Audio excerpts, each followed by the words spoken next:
Welcome to another episode of AI 10X brought to you by 10 Leaves.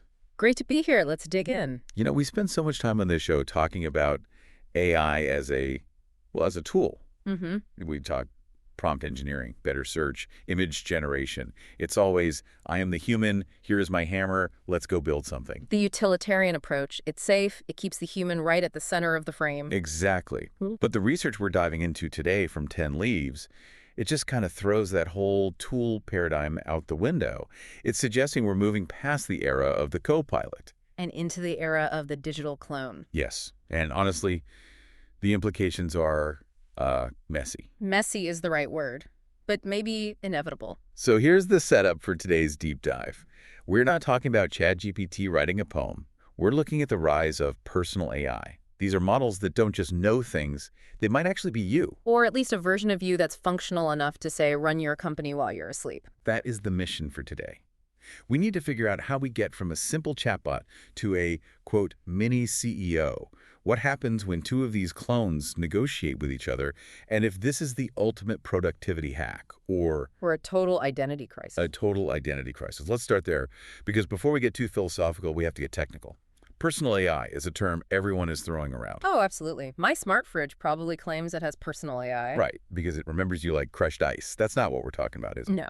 The sources today are drawing a really sharp line between a generalist model, like a GPT-4 or Claude, and a bespoke personal model. And the difference isn't just fine-tuning. It's about the context stack. Okay, break that down for me, because usually when people try to make an AI sound like them, they just upload a few documents and call it a day. Is this just glorified RAG? It goes deeper, much deeper than standard RAG. RAG is about retrieving information. What did I say in that meeting? A personal AI, as it's defined here, is about behavioral modeling. Behavioral modeling. It's not just accessing your data, it's training on your decision-making. The source actually breaks the inputs down into 4 layers: behavior, preferences, communication style, and goals. Okay, wait. Goals is the one that really sticks out to me there. Behavior and style, I get.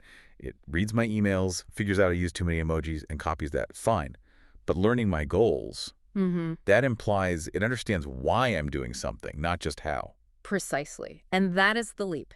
If an AI analyzes 5 years of your email, it doesn't just learn you sign off with best regards. Right? It learns that when a client pushes back on price, you hold firm in Q1, but you're more likely to offer a discount in Q4 when you're chasing quota. Whoa. Well, It infers the strategic intent. That's the personal part. It's building a predictive model of your professional will. that's incredibly powerful, but also a little terrifying. Are you saying it's creating a vector embedding of my personality? That's a good way to put it, yeah. A high-dimensional map of how you navigate your world.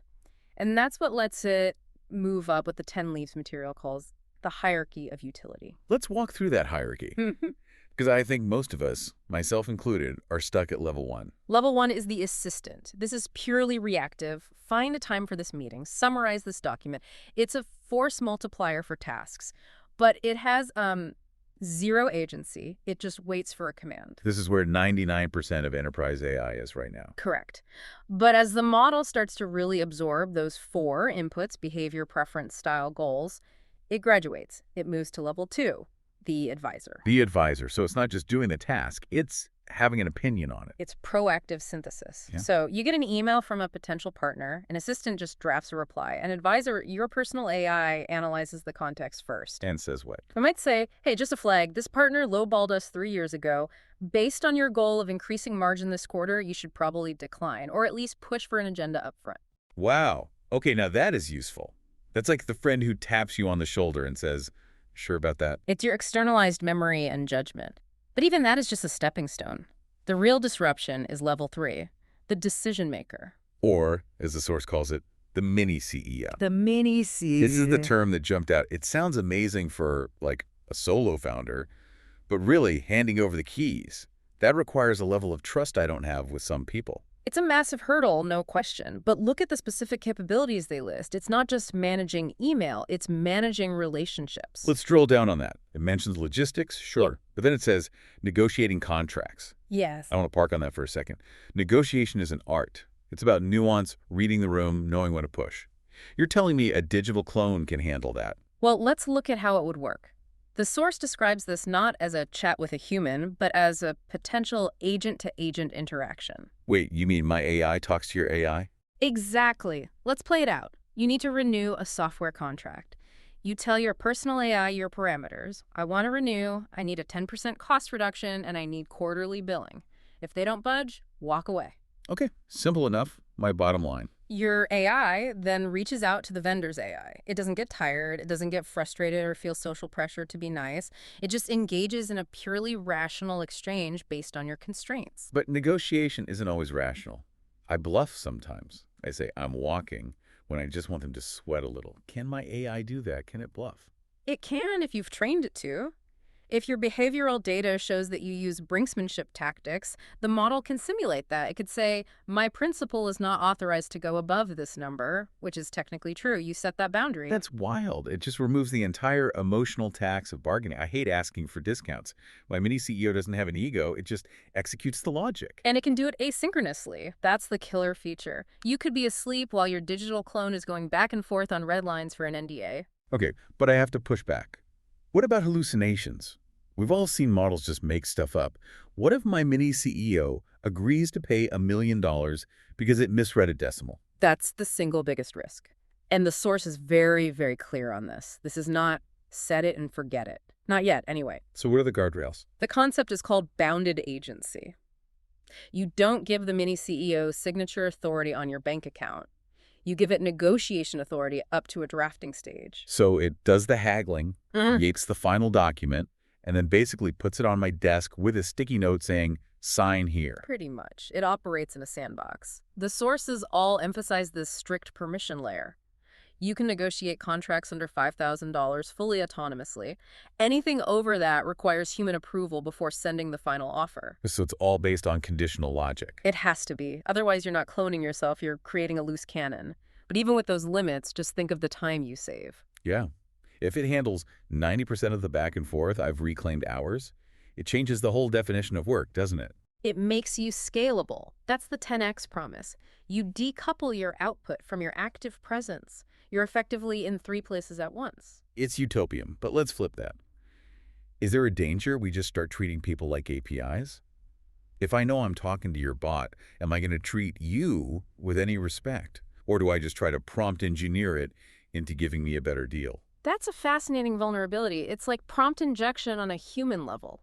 If I know your personal AI is trained to be collaborative, maybe I instruct mine to be aggressive and just steamroll it. Right. It becomes a battle of the algorithms. My mini CEO versus your mini CEO. And whoever has the better model wins a contract. Which is why the sources stress that the quality of the clone depends on the connection to the human. You have to parent this thing. You constantly review its decisions. You correct it. It updates. It gets better. So my new job isn't manager. It's AI curator. You're curating your own digital identity. And that brings us to the big philosophical pivot in the research. They argue this isn't just productivity. It's about the extension of identity. Let's unpack that. Identity is a heavy word. Usually I think of my work identity as something I perform. Exactly. And now you're encoding professional you into software. The source asks a really provocative question. If your AI sends an email that sounds exactly like you, makes a decision you would have made, and gets the result you wanted. Is it me? Yeah, is it you? I mean, functionally, maybe, but existentially, no way. It's a machine mimicking me. But does the person on the other end know the difference? If the outcome is identical, does the distinction even matter to the market? That's the scary part. If the market doesn't care, then what am I? The source code, the training data. You become the architect. The source implies the human role shifts from operator to visionary. You define the why, you set the ethics, you pick the destination. The clone just handles the how. But the how, the execution, is where we learn. I learn to negotiate by doing it. If I offload all the hard conversations to my mini CEO, do my skills atrophy? Do I become a worse leader? That is a legitimate risk. Skill rot. If you never schedule a meeting, you forget how annoying it is. You lose empathy. So we have to be careful not to optimize ourselves right out of our own humanity. You have to choose what to automate. Yeah. Automate the logistics, automate the transactions. But maybe you keep the empathy. You don't clone your heart, you clone your cortex. I like that. Clone the cortex, keep the heart. The source also mentioned co-decision making. It's not a binary switch, human or AI. It's a loop. Right. It's the difference between human in the loop and human on the loop. Explain that. Human in the loop means the AI can't act without you. It drafts the email, you have to click send. It's safe, but it's not scalable. You're a bottleneck. Right. Human on the loop means the AI acts autonomously while you monitor the dashboard. You can jump in and override, but otherwise it's flying the plane. The goal is to move you from in the loop to on the loop. Which goes back to meeting that massive trust architecture we talked about. It does. And transparency.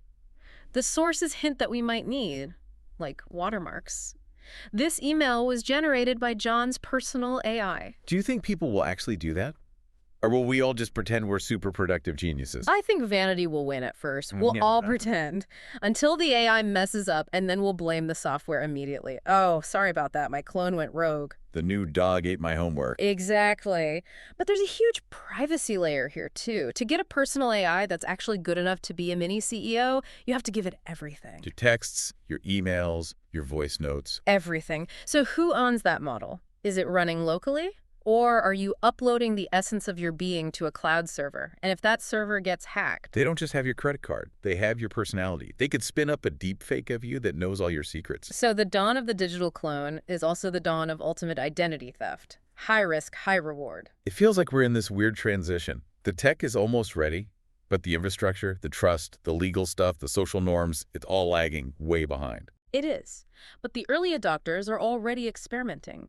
They're building custom GPTs, piecing together the prototype of this digital clone. So for someone listening who wants to start cloning themselves today, what's the takeaway? It's to start curating your data.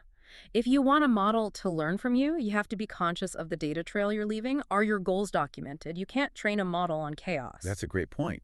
To have a clear digital reflection, you need a clear source. If I don't know what my leadership style is, my AI won't either. Exactly. The process of building a personal AI forces you to audit yourself. It's a mirror. And if you don't like what the AI produces, it might be because you don't like how you actually operate. Oof. A little bit of therapy with your technology. Always. So let's wrap with this final thought. We're moving to a world where I might have a team of 10, but I'm actually managing 10 personal AIs doing the grunt work.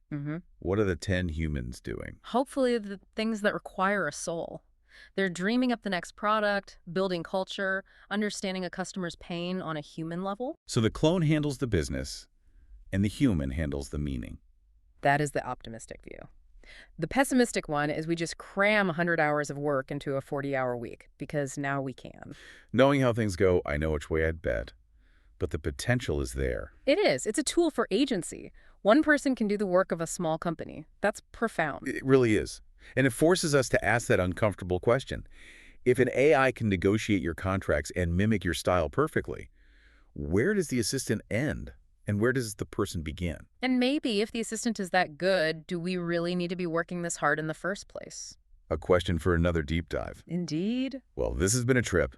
From efficient inboxes to existential crises. Just another Tuesday in AI. This was AI 10X, brought to you by 10 Leaves.